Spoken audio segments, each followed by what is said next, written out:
Iki piye ya?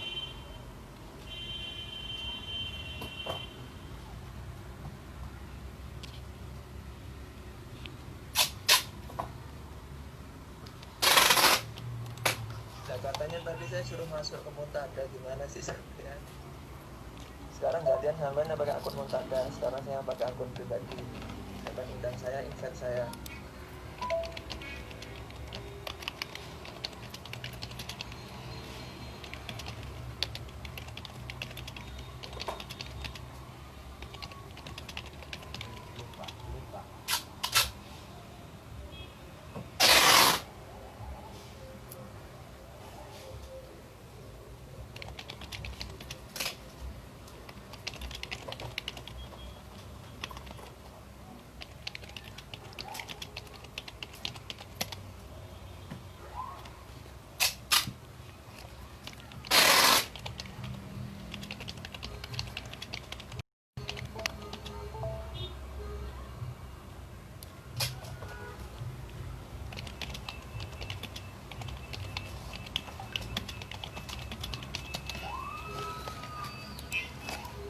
Sebentar ya sambil menunggu narasumber. Jadi gini, nek sampean, jadi sampean itu pakai akun Muntada, itu moderator harusnya kayak gitu. Baru saya akun pribadi, sampean share langsung dulu, baru setelah itu saya masuk di invite gitu loh. Iya tadi sudah gitu juga yang pertama. Sekarang coba diulang lagi, sampean masuk pakai di Muntada, nanti saya tonton dari akun pribadi.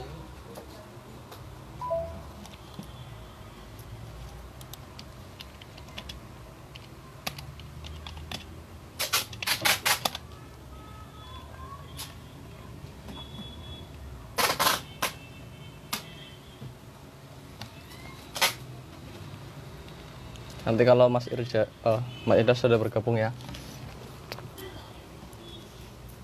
Sudah jelas Mas semua suaranya, suara, gambar dan lain-lain. Apakah ada yang bermasalah?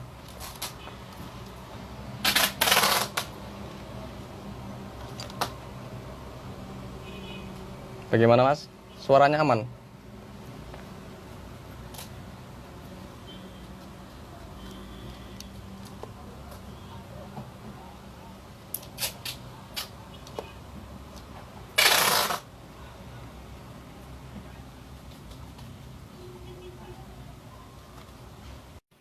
Saya ngundang Mas Irja dulu, baru nanti setelah itu kita memulai acara diskusi pada sore hari ini.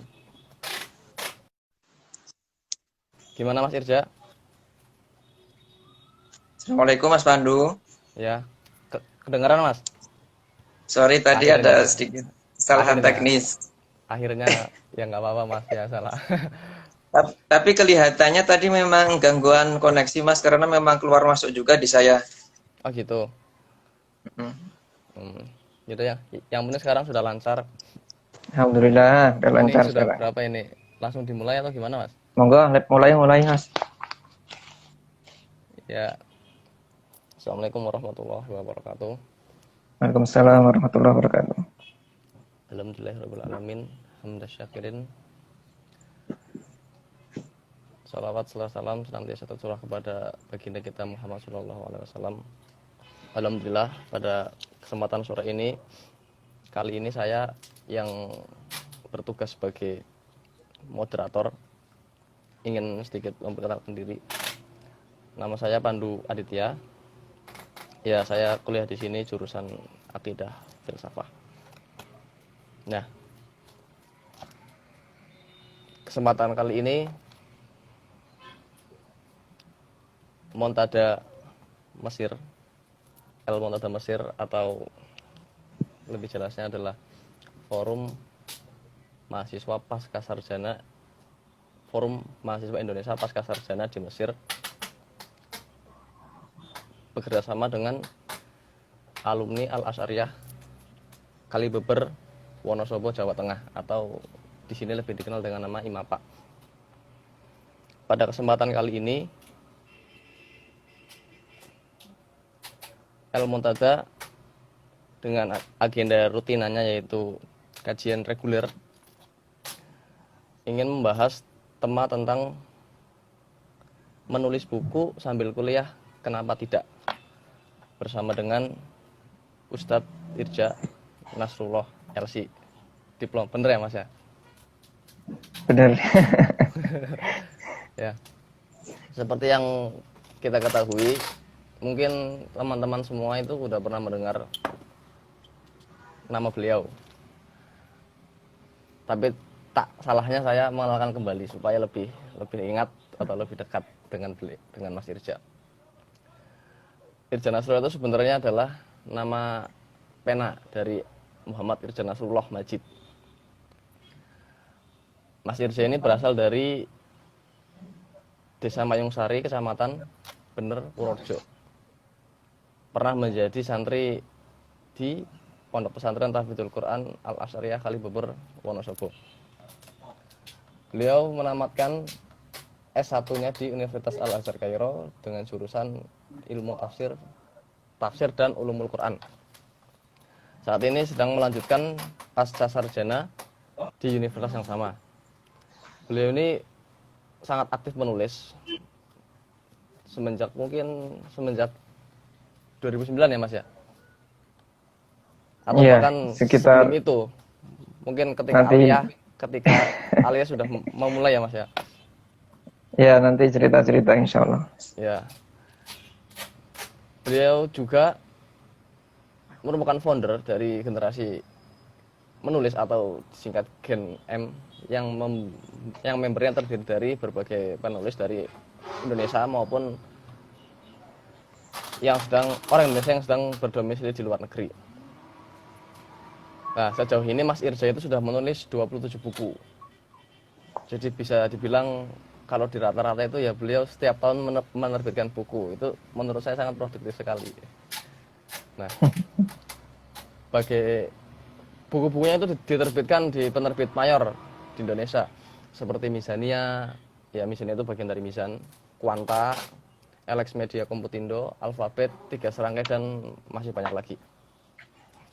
Saya kira perkenalan cukup sekian, nanti bisa kita lanjut lagi. Nah, untuk mungkin kawan-kawan pengen Mas mendengar kira-kira apa sih yang melatar belakangnya atau motif Mas Irja itu dulu itu pengen menulis. Soalnya kan ya tiap-tiap orang kan mungkin pengen menulis, tapi lompatan dari tidak menulis dan ke rutin menulis itu sangat susah. Mungkin bisa dijelaskan gimana Mas Irja itu bisa tertarik memasuki dunia itu. Ya. Baik. Terima kasih kepada Ustadz Pandu, moderator kita. Assalamualaikum warahmatullahi wabarakatuh. Alhamdulillahirabbil alamin. Assalatu wassalamu ala sayyidina Muhammadin wa ala alihi washabihi ajma'in. Amma ba'd. Yang saya hormati para Dewan Penasihat Al-Muntada, Forum Mahasiswa Paskar Sarjana Indonesia di Mesir, yaitu ada Dr. Ahmad Ikhwani, Ustadz Mahkamah MA, Ustadz Murtado LC Diplo, yang saya taklimi dan saya hormati. Yang saya hormati kepada Ketua Al-Muntada ya, Doktor yang sekarang doktoral ya, Ustadz Faiz ini LCMA. Beliau sekarang insya Allah sebentar lagi akan menyelesaikan doktoralnya di Azhar. Kemudian yang saya hormati juga teman-teman pengurus IMAPA Mesir. Ini teman-teman alumni Pondok Pesantren Al-Asyariyah Wonosobo ya. Kemudian juga yang saya hormati semua pemirsa, semua kawan-kawan, ustadz-ustadzah dari Al-Muntada Mesir. Alhamdulillahirabbil alamin ya, di tengah pandemi yang semoga saja segera berakhir. Kita masih bisa melaksanakan kegiatan, melaksanakan kajian reguler.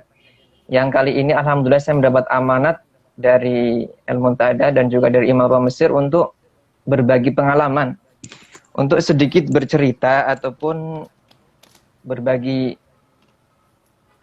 kegiatan seputar tulis-menulis yang telah saya lakukan selama ini. Tentu saja menulis sesuatu yang sangat penting dan itu sudah diketahui oleh kita semua, apalagi sebagai mahasiswa ya. Tentu saja kita selama ini sudah mengetahui bahwasanya menulis merupakan tradisi para ulama, tradisi kaum intelektual, tradisi ilmuwan, tradisi tokoh-tokoh dunia. Nah, yang sekarang menjadi problem adalah terkadang sebagian kita merasa bahwa menulis itu merupakan sesuatu yang sulit dilakukan ketika kita sedang kuliah. Inilah pentingnya kenapa hari ini kita mengangkat tema seputar menulis buku sambil kuliah. Kenapa tidak? Semacam itu ya.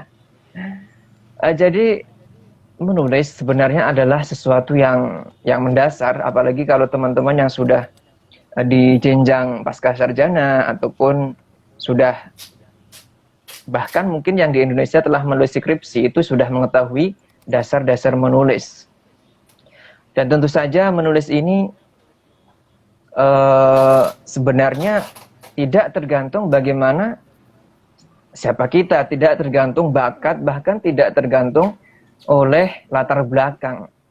Siapapun bisa menulis. Itu sebenarnya kuncinya di situ. Nah, sekarang mungkin sebelum bercerita ya tentang pengalaman saya menulis, sedikit kita mengingat bersama bahwasanya karya ilmiah dalam dunia akademis, khususnya pasca sarjana, setelah nanti juga ketika sudah menjadi dosen itu sangat penting, karena itu bisa menjadi syarat untuk kenaikan pangkat. Apalagi kalau teman-teman sudah menjadi dosen sekali lagi di Indonesia, kemudian teman-teman sudah memiliki karya ilmiah, baik itu jurnal ataupun buku ilmiah. Nah, itu sangat penting bagi kenaikan pangkat. Ini kita ingat lagi, apalagi kita rata-rata di sini mahasiswa Indonesia di Mesir ini untuk literasinya mungkin tidak segencar di kuliah Indonesia, karena teman-teman di Indonesia biasanya menulis paper, kemudian juga mereka menulis makalah. Ya meskipun makalah kita sendiri ada, tapi yang dari kuliah sendiri biasanya tidak seaktif yang ada di Indonesia. Inilah perlunya ya. Baik. Langsung saja untuk bagaimana pengalaman menulis Mas Pandu ya. Iya betul. Pengalaman menulis saat awal-awal betul, ketika ya? awal-awal kan biasanya kan ya namanya awal-awal kan sebagai fondasi, dan awal mula juga kan mesti susah dan butuh jerih payah begitu loh Mas. Oke. Oke. Ini sering kali ditanyakan oleh teman-teman, gimana Kak atau gimana Ustadz awal mula menjadi seorang penulis. Sebenarnya yang paling penting ini sama seperti hal-hal lainnya ya. Yang pertama adalah keinginan yang kuat, karena memang menulis ini membutuhkan komitmen, kemudian juga keistiqomahan, sama kemudian juga kita memang memiliki niat sejak awal ingin menjadi seorang penulis tentu saja ya. Biasanya untuk menulis ini memang memerlukan kepekaan dalam berpikir, kemudian mencerna berbagai fenomena yang terjadi di masyarakat. Biasanya kita itu di masyarakat melihat problem-problem ataupun fenomena-fenomena yang kemudian kita angkat menjadi tema tulisan. Misalnya nih, sekarang di Indonesia sedang maraknya fenomena terjadi perbedaan pendapat misalnya antara A dan B. Kemudian dari situ muncullah berbagai isu-isu negatif yang itu di-blow up oleh media, sehingga masyarakat saling misalnya bertikai. Nah, dari situ kemudian kita berpikir, apa ya solusi konkret bagi kita, bagi masyarakat yang sedang mengalami hal tersebut. Langsung kita terpikir untuk membuat sebuah tulisan misalnya, yang kebetulan ini tulisan juga sudah saya angkat dalam antologi ya. Antologi yang sempat kita kerjakan kemarin, yaitu berbeda boleh, tetapi bertikai jangan. Intinya bagaimana kita membuat solusi bagi masyarakat supaya bijak dalam menyikapi perbedaan. Nah itu, jadi awal mulanya seperti itu Mas ya. Jadi niat yang kuat ditambah dengan kepekaan mencari tema di masyarakat yang itu bisa menjadi solusi. Karena ketika kita menulis tidak mungkin kita sekedar memberi wacana, tetapi kita juga biasanya langsung memberikan juga solusi praktis ataupun kemudian tawaran-tawaran yang bisa dilakukan untuk menyelesaikan permasalahan. Selanjutnya yang paling penting adalah kita juga terbiasa menulis, Mas Pandu ya, dan pemirsa semuanya yang ada di rumah. Karena ketika kita terbiasa menulis apapun itu, terkadang yang penulis pemula risaukan atau bingungkan gitu, Mas, saya ingin menulis loh, tapi nggak tahu tema apa yang akan saya tulis atau tema apa yang ada di masyarakat untuk bisa saya tuliskan. Itu sebenarnya mudah banget ya.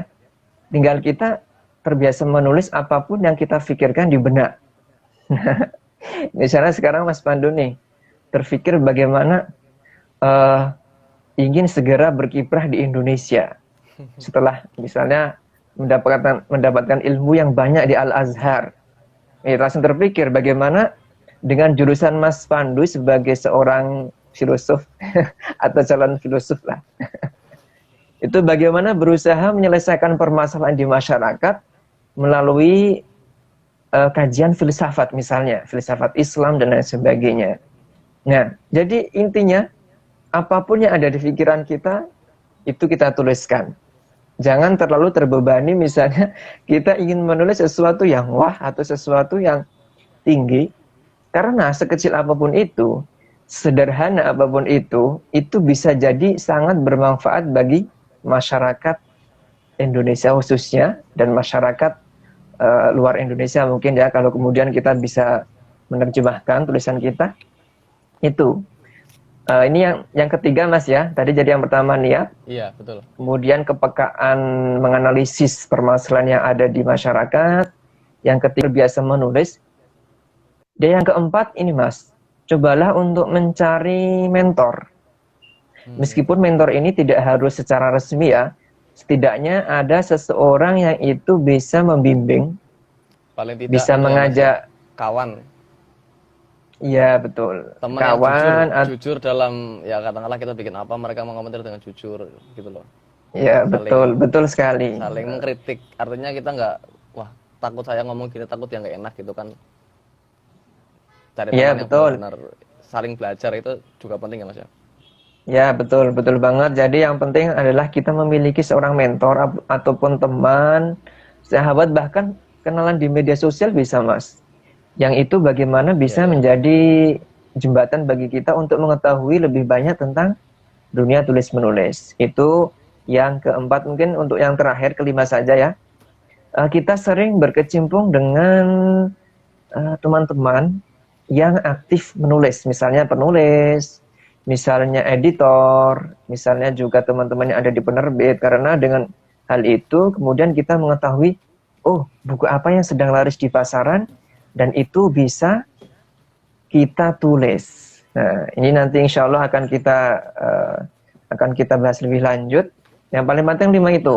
Saya ulang lagi, mungkin ada yang masih belum jelas. Poin-poinnya ada 5. Pertama niat. Kedua, kepekaan dalam menganalisis permasalahan yang ada di masyarakat untuk dijadikan tema ya, semacam itu. Kemudian terbiasa menulis apapun yang ada di benak kita, terbiasa kita tuliskan. Yang penting itu. Kemudian yang keempat adalah kita mencari mentor ataupun teman yang itu bisa menjadi wasilah ataupun jembatan bagi kita untuk mengetahui lebih banyak tentang dunia tulis menulis. Kemudian yang terakhir adalah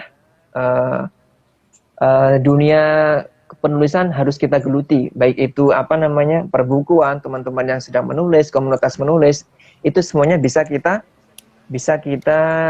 ikut macam itu ya, karena itu akan menjadi pemacu kita jadi semangat untuk terus menulis. Kita ketika misalnya punya teman-teman penulis, maka tentu saja kita juga akan aktif menulis.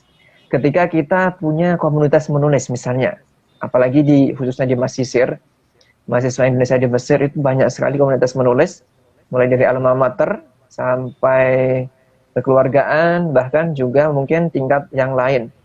Nah, dari situ insya Allah kalau 5 ini kita praktekkan ya, itu insya Allah. Yang paling penting komitmen, itu saja Mas. Betul itu Mas. Ya, jawaban Mas Irja sekaligus menjawab, kan biasanya teman-teman atau orang-orang yang baru pertama kali menggeluti bidang keputusan kan yaitu bingung tentang apa yang mau ditulis gitu. Ya, betul. Nah, tadi Mas Irja memberikan beberapa poin. Ya, saya kira untuk bisa menulis apa yang ingin ditulis ya, kata Mas Irja tadi ya butuh kepekaan ya Mas ya. Artinya apa yang kita tulis itu adalah hasil dari ya kita menganalisa lingkungan, menganalisa katakanlah apa sih yang sebenarnya dibutuhkan atau terjadi dan patut untuk kita ubah gitu loh yang ada di lingkungan kita. Jadi ya sangat membutuhkan yang namanya kepekaan. Nah, untuk melatih hal itu gimana Mas? Karena kan sensibilitas itu susah untuk dimiliki gitu Mas. Itu gimana Mas?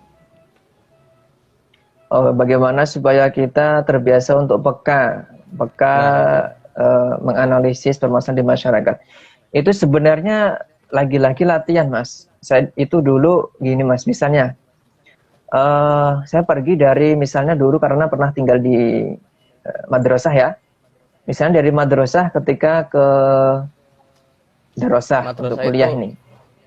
Daerah boleh jelaskan Mas, soalnya kadang iya, ada orang Indonesia oke. Ya, baik. Ini karena pemirsa kita lintas negara. Ya, betul itu. Mohon maaf ya. Betul sekali, mohon maaf. Misalnya kita ketika pergi ke kuliah dari tempat pergi kita menuju kuliah ataupun tempat tujuan apapun itu, tidak harus kuliah ya. Ini hanya contoh, sedikit contoh. Oke. Itu ketika kita misalnya nih melihat sesuatu, baik itu di bus, baik itu di jalanan. Misalnya, ini tadi karena contohnya saya ya Mas. Saya misalnya dari tempat tinggal saya di Mesir, yaitu di madrasah, menuju kuliah di Al-Azhar. Selama perjalanan saya melihat fenomena-fenomena, misalnya pengemis di jalan. Dari situ otomatis saya akan melatih pikiran dan perasaan saya untuk bertanya. Jadi ini Mas, poin pertamanya, bertanya kepada diri sendiri. Itu kalau ingin melatih kepekaan. Bertanya kepada diri sendiri, kenapa ini pengemis tapi bisa? sering reflektif ya Mas ya? Kontemplatif. Ya, ini jadi gitu. Betul. Kalau bahasanya filsafat, tafalsuf. Sering banyak bertanya, sering banyak meragukan segala sesuatu. Meragukan. Ya, misalnya gini, ketika kita melihat fenomena seorang pengemis di jalan, langsung secara otomatis di pikiran saya terpikir semacam ini. Kenapa ada pengemis? Apakah dia merupakan korban dari misalnya ketidakadilan? Ini hanya contoh. Apakah dia merupakan korban dari misalnya kejahatan sosial? Apakah korban dari misalnya rumah tangga yang buruk dan lain sebagainya? Itu biasanya saya analisis di pikiran saya. Dari situ kemudian deduktif ya Mas ya? Ke atas. Ya, betul. Jadi kita mengajukan banyak pertanyaan, tafalsuf, itu akan menjadikan kita semakin peka terhadap segala sesuatu yang kita lihat. Itu contoh simpel ya. Hanya ketika kita melihat seorang pengemis saja, kita sudah bisa menemukan banyak sekali pertanyaan, sekaligus kita jawab, nanti itu bisa menjadi bahan untuk menulis yang sangat bagus. Itu contoh nyata. Jadi apa Mas ya? Sering meragukan segala sesuatu, tanda kutip ya. Meragukan segala sesuatu ini tanda kutip harus jelas. Kemudian juga sering bertanya-tanya kepada diri sendiri, sekaligus menebak atau bahasa ilmiahnya hipotesis, Mas. Ya. Jadi kita misalnya nih, ini hipotesis sementara, dugaan sementara, pengemis yang ada di jalanan kota Kairo itu misalnya nih ya, misalnya merupakan korban dari kesenjangan sosial, misalnya. Ya, kesenjangan sosial. Jadi yang kaya ya semakin kaya, yang miskin semakin miskin, misalnya. Ini hanya contoh ya, semoga saja tidak. Kemudian dari situ langsung kita buat, ya ini langsung praktek Mas. Langsung kita buat outline nih, hipotesis kan dugaan sementara ya.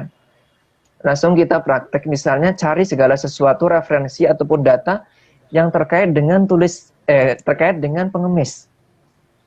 Begitu juga terkait dengan kesenjangan sosial, terkait dengan masyarakat, terkait dengan segala sesuatu yang itu nanti mengerucutnya kepada pembahasan sebenarnya kenapa sih ada pengemis di masyarakat. Nah, lalu kita buat outline, nanti insya Allah akan kita bahas lebih lanjut karena ini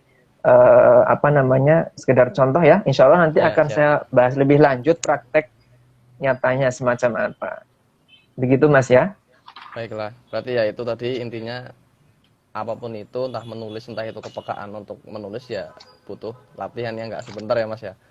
Dan Ya, nggak betul. gampang juga itu. Iya, Saya kira segala sesuatu memang ya, butuh proses itu. betul. Ya.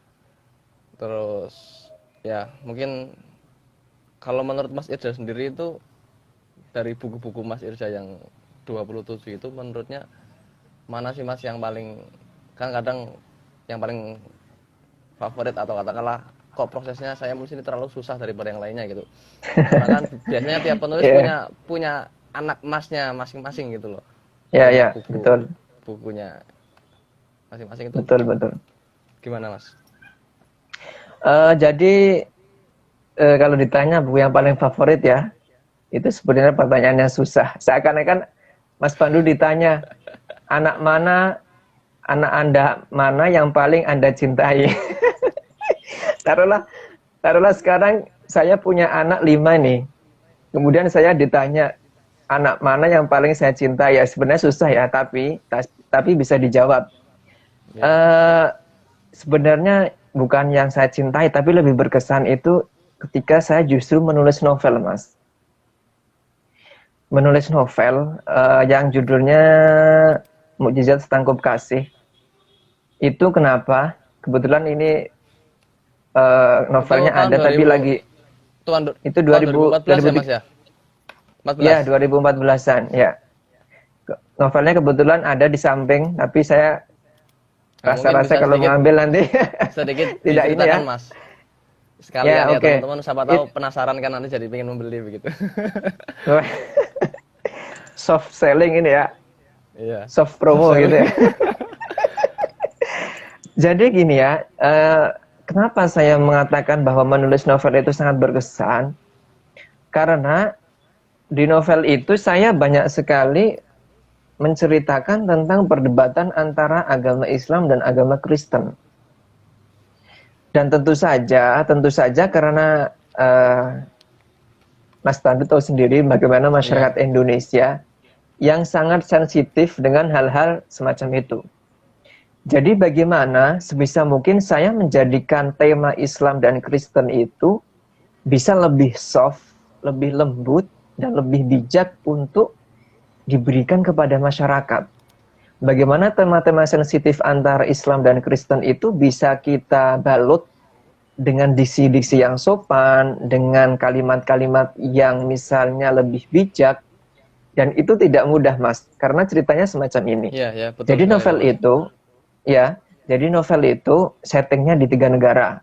Jadi ada di Mesir, Jerman, dan Indonesia. Meskipun sebenarnya saya itu Mesir, Jerman, dan Indonesia. Jerman, oke. Jadi saya itu sebenarnya selama ini memang lebih fokus ke non-fiksi.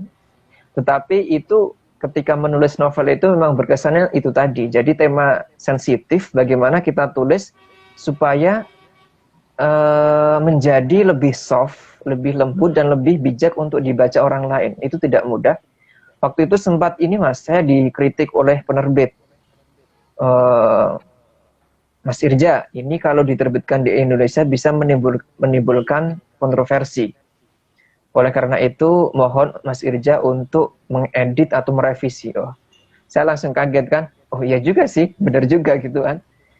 Benar juga ya ketika kita menulis tema misalnya Islam Kristen, yang notabene-nya di Indonesia yang sangat majemuk, itu pasti kalau kita tidak pintar-pintar menggunakan diksi, itu akan menjadi sesuatu yang kontroversi dan itu berbahaya bagi persaudaraan. Oleh karena itu saya revisi.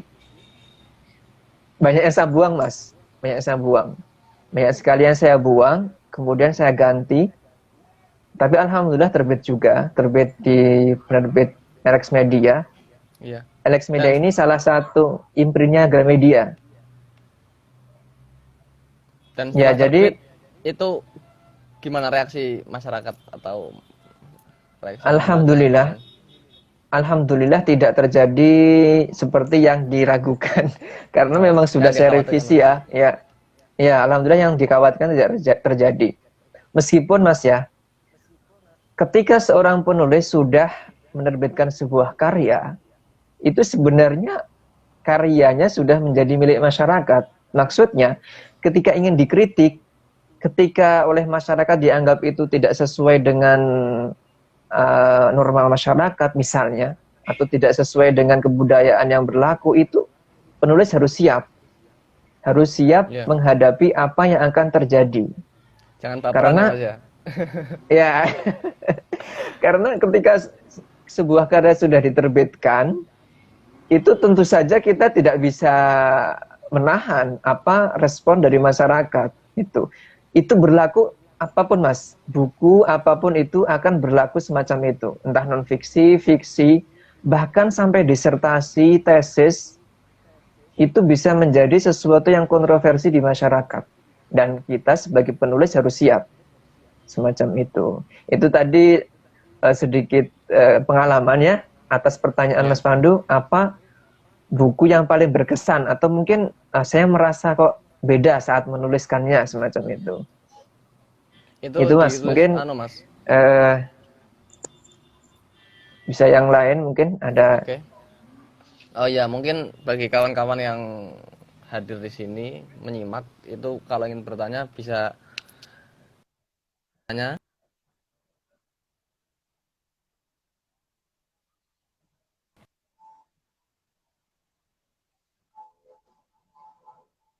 Ya mungkin kalau teman-teman ada yang ingin bertanya.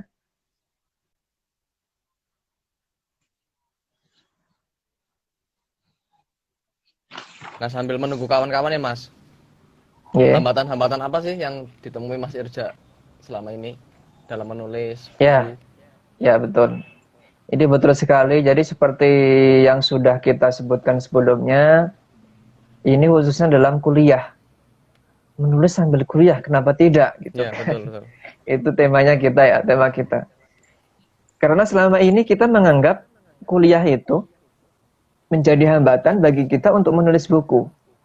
Dan tentu saja itu adalah anggapan yang sebenarnya kurang benar ya.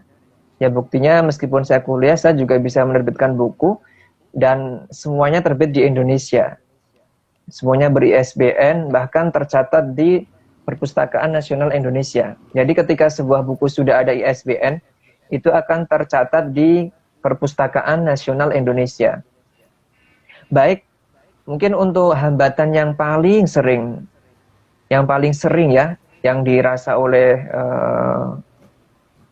teman-teman mahasiswa ataupun pemirsa semuanya yang ada di Indonesia, itu adalah kesibukan pribadi. Bagaimana cara mensinergikan atau bagaimana cara memanajemen antara kesibukan pribadi dengan menulis. Sebenarnya pertama yang perlu kita lakukan adalah manajemen waktu ya, manajemen waktu.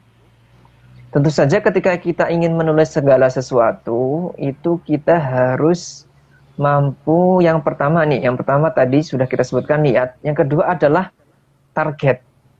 Misalnya nih, ketika kita sudah membuat sebuah target, tahun ini saya harus menulis 1 buku. Dari target itu kemudian kita buat semacam tahapan. Misalnya untuk seminggu, atau kita buat tahapan per hari. Jadi setiap hari saya harus menulis minimal misalnya ya 1 halaman atau 2 halaman. Nah, dengan semacam itu tidak akan berbenturan antara kesibukan pribadi dengan menulis. Jadi pertama tadi target, misalnya tahun ini kita harus memiliki 1 buku nih. Kita buat tahapan untuk setiap harinya. Ketika setahun misalnya nih, setahun ada berapa hari? Oke, setelah itu ya, iya. Dan kemudian untuk membuat 1 buku itu minimal itu 100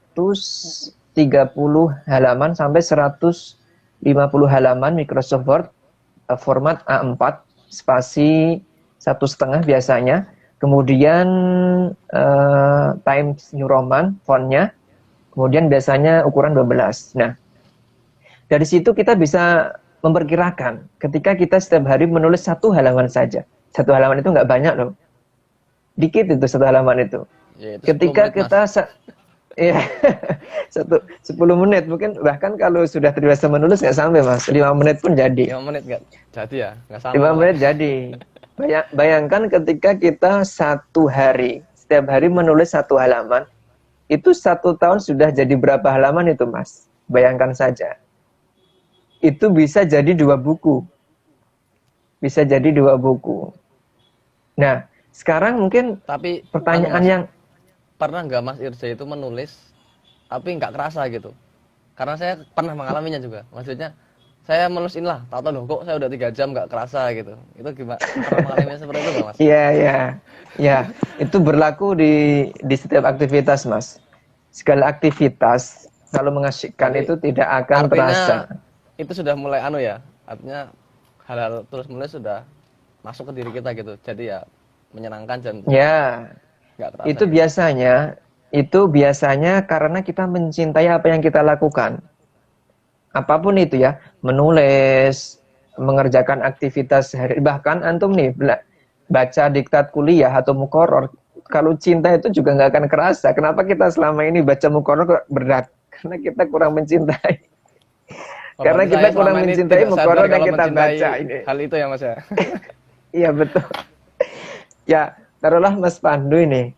Bahkan Mas Pandu mencintai seseorang pun pasti akan selalu merasa waktunya menjadi pendek. Betul atau betul? Tergantung sih Mas. Betul kan? Kalau awal-awal doang kayaknya deh. Itu berlaku untuk tulis menulis juga, berlaku untuk segala aktivitas. Ketika kita sudah melakukannya itu dengan penuh cinta, itu tidak akan terasa berat. Nah, semacam itu. Itu sepertinya sudah ada beberapa pertanyaan yang masuk. Mungkin Mas Pandu bisa sambil Oke. mencatat ya. Oke Mas. Mau langsung dijawab atau gimana Mas? Boleh, biar nanti langsung aja ya Mas ya. bisa Biar nanti kalau ada langsing, yang ya. tanya lagi ya. Ini yang Ya, tadi bisa sih, biar yang pertama dari saudara Mas Faiz Husa ini Mas Faiz ini salah satu kandidat dokter. Ya beliau juga yang ngurus-ngurus Montada ini. Ketua Al-Montada beliau. Ya, Ketua Al-Montada.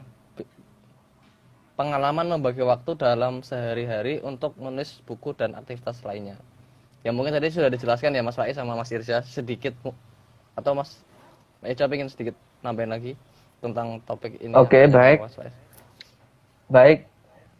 Biasanya saya membagi waktu itu kalau tidak malam atau pagi hari. Itu khusus untuk menulis. Jadi gini ya, kita sisihkan waktu khusus untuk menulis. Tidak harus lama, misalnya setengah jam kalau memang kita sibuk ya. Yang paling penting kita memiliki waktu khusus, terserah karena setiap orang itu prioritas waktunya kan berbeda ya Mas ya. Kalau saya mungkin lebih enjoy menulis itu ketika pagi hari ataupun malam hari. Karena itu waktu Pagi di hari mana masih fresh ya Mas ya? masih fresh. Pagi hari tapi mungkin sekitar habis subuh mungkin. Atau jam-jam 6 ya. Karena kalau sudah masuk ke jam 9 atau jam berapa terkadang sudah beda. Atau malam hari sebelum tidur. Itu tidak harus banyak. Bahkan saya meskipun tidak menulis di laptop, itu saya punya catatan Mas. Jadi semacam buku catatan yang itu biasanya tempat saya mencurahkan segala inspirasi, catatan-catatan harian, itu saya hampir setiap hari menulis itu. Misalnya saya membaca buku atau kitab, kok ada inspirasi langsung saya tulis. Itu fungsinya ketika di note ya, maksudnya buku fisik gitu. Iya, di note. Fungsinya ketika kita nanti menulis buku atau sedang dibutuhkan, kita tinggal membuka. Oh, waktu itu saya pernah membaca buku dan ini kayaknya bisa dijadikan referensi, misalnya semacam itu. Itu bisa langsung kita gunakan. Jadi yang penting menulis. Tadi jadi bagaimana ketika pertanyaannya mengatur aktivitas harian dan menulis, yaitu kalau saya ya, pokoknya menyisihkan waktu untuk menulis, misalnya setengah jam atau 1 jam pagi hari atau malam hari. Selebihnya ya sudah, saya menjadikan waktu untuk aktivitas lainnya, karena kan menulis ini bukan prioritas utama ya. Apalagi kita di Mesir ya, di Mesir ini mungkin ya sibuk yang lain. Tentu saja kita menjadikan menulis ini sebagai sampingan, tetapi kita target. Bukan berarti ketika kita menjadikan sampingan itu tidak kita target, bukan. Jadi kita targetkan, misalnya untuk tahun ini saya harus menerbitkan 1 buku atau 2 buku. Nah, berarti setiap pagi misalnya saya harus menulis 1 halaman misalnya. 1 halaman Microsoft Word, macam itu. Kalaupun tidak sempat, maka kita cukup menulis di note, buku fisik. Kita tulis, karena itu suatu saat bisa menjadi bahan untuk menulis ketika kita sudah sempat menulis di laptop ataupun komputer. Saya kira demikian ya. Oke. Jadi ya kawan-kawan, pintar-pintarlah membagi waktu untuk menulis. Selanjutnya mungkin ada yang bertanya begini Mas, dari Mirwan Sudarma. Mau bertanya nih Kakak, bagaimana sebagai pemula menjadi penulis, dan bagaimana kalau sudah ada karyanya lalu dikirim kemana kira-kira? Baik, ini mungkin saran bagi pemula semacam itu ya, dan bagaimana cara mengirimkannya. Baiklah, untuk penulis pemula ini saran utama yang biasanya saya juga berikan kepada teman-teman generasi menulis, yaitu salah satu komunitas yang saya cetuskan juga. Ada komunitasnya di WhatsApp dan juga telah menerbitkan beberapa buku. Itu yang paling penting adalah menulis apa yang kita suka. Itu kembali kepada yang tadi pertama. Ketika kita sudah suka, ketika kita sudah cinta, maka kita bisa melanjutkan tulisan itu sampai tuntas.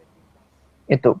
Jadi sekarang mungkin ada pertanyaan ya, Ustadz, mana yang lebih dahulu, menulis sesuatu yang kita sukai atau sesuatu yang kita ketahui? Ini penting, ini pertanyaan penting banget. Syukur-syukur kita ketahui sekaligus kita sukai atau kita cintai. Tapi bagaimana kalau sekarang salah satunya? Ada sesuatu yang kita ketahui tetapi tidak kita cintai. Ada sesuatu yang kita cintai tetapi tidak kita ketahui, atau maksudnya kita tidak expert atau kita kurang pengalaman di dalamnya. Jawabannya adalah yang kita sukai. Kenapa?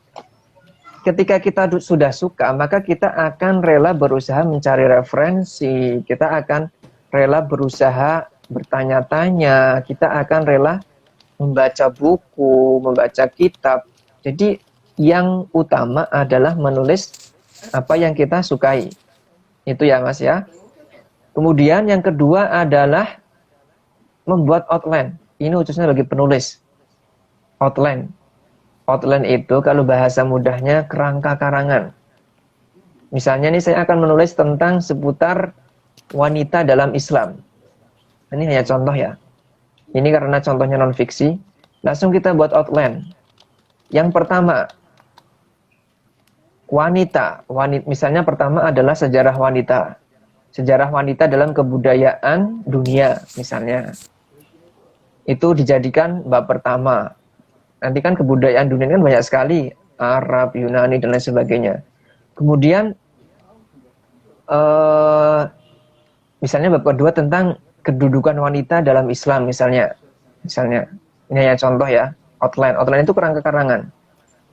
Nanti kan di bawah setiap bab itu ada subbab, subbab.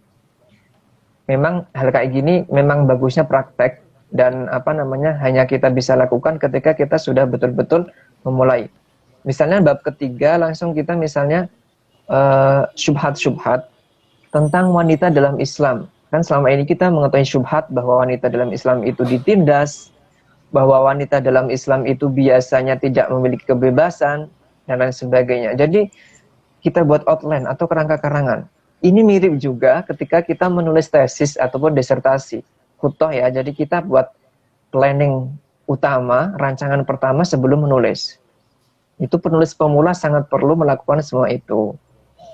Kemudian Saya Nah, sebutkan yang 3 saja disalurkan biar kemana? singkat.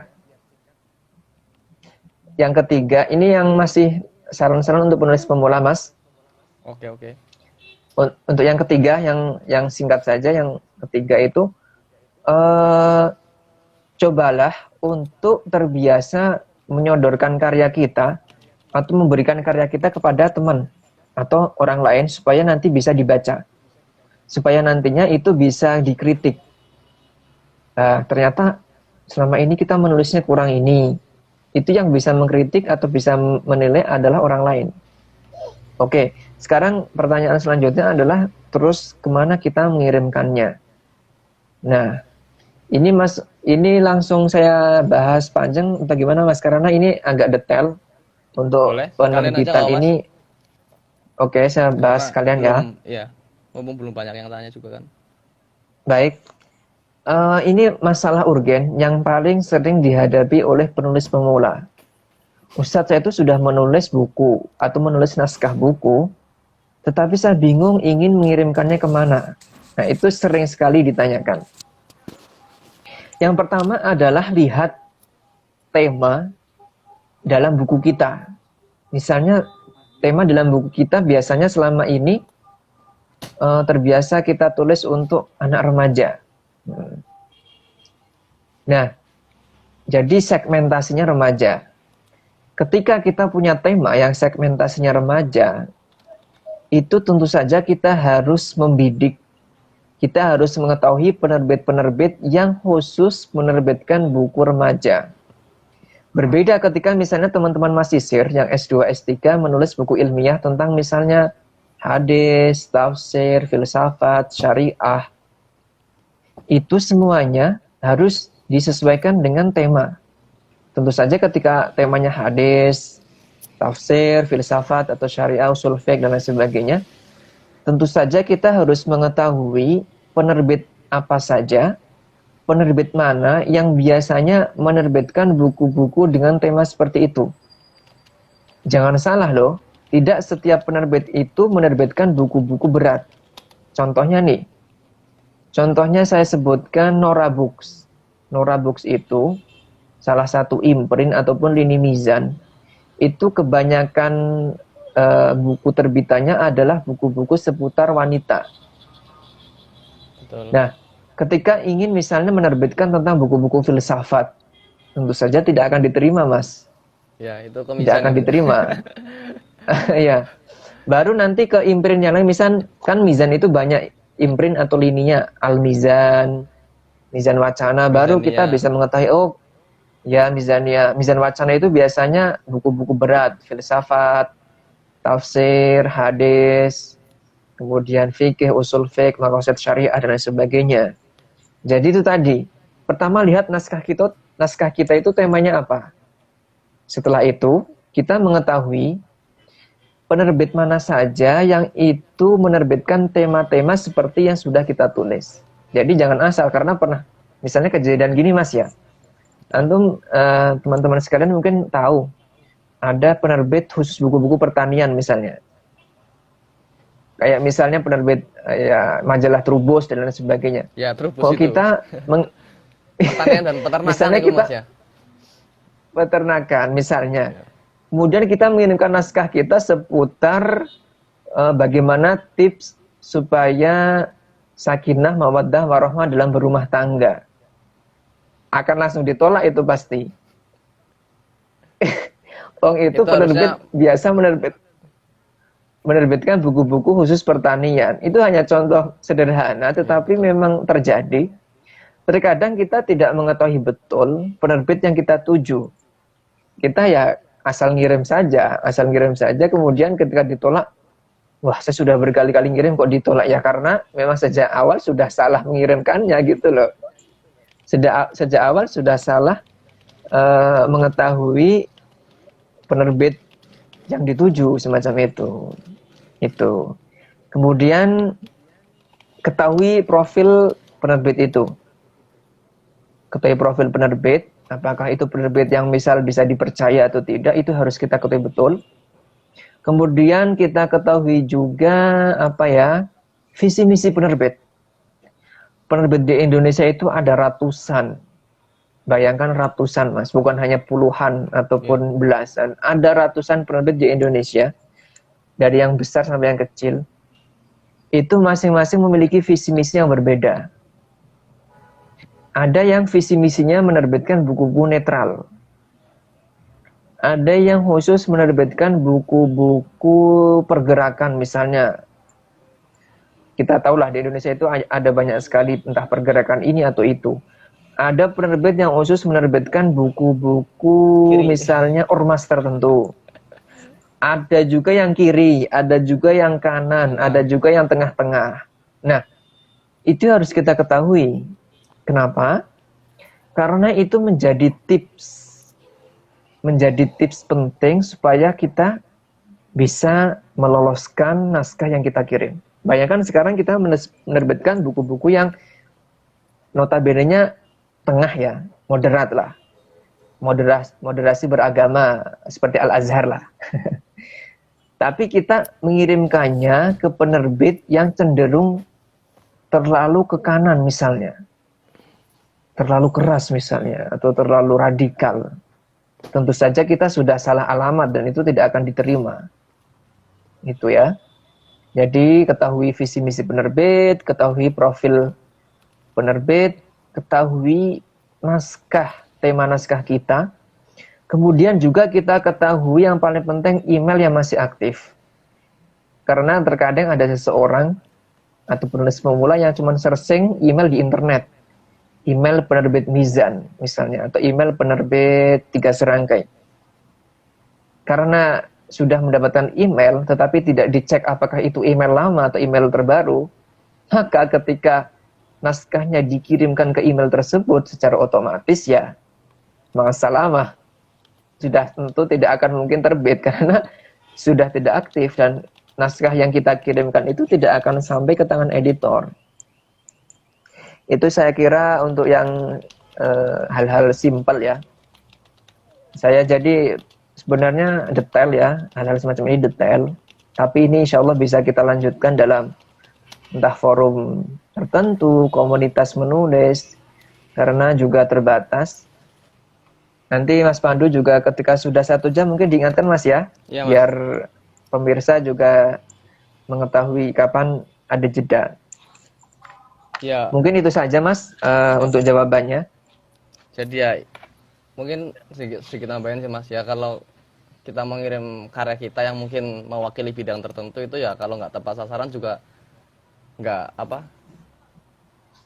sesuai. Maksudnya ruang lingkupnya itu juga jadi nggak, misal diterima pun ruang lingkupnya juga nggak menyeluruh gitu ya Mas ya. Ya betul. Mungkin satu pertanyaan lagi Mas. Ya. Satu pertanyaan lah sebelum nanti jam 1 jam ya Mas ya, sebelum 1 jam. Baik. Untuk pertanyaan kedua dari saudari Rica. Assalamualaikum Ustadz, mau tanya, ketika menulis sebuah novel biasanya Ustadz menghabiskan lebih banyak waktu untuk riset atau menulis, atau keduanya berjalan beriringan? Ya. Baik, apa kabar Rika Novita? Ini salah satu anggota generasi menulis yang sangat aktif menulis berbagai novel, bermacam-macam novel ini Rika ini. Sebenarnya penanya lebih tahu kayaknya ini karena sudah terbiasa menulis novel. Jadi ini ya, kalau ditanya apakah saya lebih banyak riset ataupun menulis, itu sebenarnya yang paling sering saya lakukan adalah beriringan. Tetapi ya, untuk permulaan menulis, itu biasanya lebih banyak risetnya. Contohnya ketika misalnya kita menulis novel tentang waktu itu, kalau saya contohkan langsung, misalnya tentang yang Mukjizat Setangkup Kasih, tentang novel yang temanya Islam Kristen dan settingnya ada di Jerman, Mesir, dan Indonesia. Itu saya banyak sekali riset. Ya bagaimana mungkin saya seorang mahasiswa di Mesir, ingin membuat setting di Jerman, sedangkan saya sendiri belum pernah ke Jerman, kan semacam itu ya. Jadi saya waktu itu menemui teman-teman mahasiswa Indonesia yang ada di Jerman, saya chatting ya mereka tentang bagaimana kondisi Jerman, bagaimana musim di sana, bagaimana orang-orang di sana, bagaimana karakter orang Jerman ketika bertemu dengan orang asing. Itu saya bahkan hampir setiap hari saya chatting. Saya bertanya kepada mereka, itu riset juga ya, karena riset itu bisa langsung ke lapangan, kita turun langsung, bisa melalui studi literatur, bisa juga kita menjadikan orang lain sebagai semacam jembatan ataupun penghubung terhadap hal-hal yang sedang kita riset. Seperti tadi saya menjadikan kawan-kawan ini sebagai penghubung saya dengan Jerman. Maka teman-teman mahasiswa di Jerman ini setiap hari saya tanyai, bagaimana model perkuliahan di sana, semua saya tanya. Itu yang pertama. Saya juga waktu itu banyak sekali mendownload buku-buku tentang Jerman, bahkan sampai bahasa Jerman. Saya belajar sedikit-sedikit ya, karena ada kutipan-kutipan seputar bahasa Jerman atau dialog dalam bahasa Jerman yang saya sertakan dalam novel saya. Nah, jadi risetnya banyak sekali, Saudari Rika Novita ya. Itu jadi kalau setiap orang memang berbeda ya, tentu saja ada yang lebih banyak riset, ada yang lebih banyak menulis. Tetapi yang paling tepat menurut saya adalah beriringan. Kenapa? Karena ketika kita menulis itu biasanya ada hal-hal baru yang muncul, dan kemudian setelah itu terpikir untuk riset hal lain. Nah, jadi riset yang sudah kita lakukan itu biasanya nanti akan kita tambahi dengan riset-riset lain yang itu terjadi atau kita butuhkan ketika sedang proses menulis. Jadi jawabannya yang paling penting adalah itu kembali kepada masing-masing penulis. Tetapi kalau bagi saya pribadi, yang tepat adalah beriringan, biar sinkron ya. Karena riset ini dia tidak berdiri sendiri. Antara riset dan menulis itu menjadi satu kesatuan. Bagikan satu keping mata uang ya, jadi tidak bisa dipisahkan. Ya. Mungkin itu jawabannya. Betul sekali itu yang disampaikan Mas Irsya, karena ya walaupun kita menulis fiksi, kita tetap butuh yang namanya riset juga ya Mas ya. Entah itu riset Ya, karakter kan saya kira nggak bisa ditulis sembarangan gitu. Supaya karakter hidup ya kita harus sedikit terujuk ke psikologi, terus tempat juga kita harus riset masalah tempat-tempatnya, kecuali novel atau cerpen yang tidak menggunakan setting waktu gitu. Katakanlah ya, kita betul. menulis novel ketika revolusi Mesir, ya kita harus tahu kondisi saat itu bagaimana, atau ketika kondisi di Indonesia tahun pas Orde Baru gimana, ya kita harus wawancara begitu ya Mas ya. Ya, betul. Jadi fiksi pun butuh riset. Jadi setiap tulisan, baik itu fiksi ataupun non fiksi, kita memerlukan riset. Nah, mungkin udah ini di bawah ada emailnya Mas Irja dan Facebook dan juga akun Instagram. Mungkin bagi kawan-kawan yang nanti ingin bertanya lebih lanjut bisa hubungi jenengan ya Mas ya. Siap, terima kasih banyak sudah disertakan email dan akun media sosial saya. Oh ya, mungkin karena ini durasinya habis, kita keluar dulu. Setelah ini kita masuk lagi ya. Oke kawan-kawan, Baik. kita masuk ke sesi 2.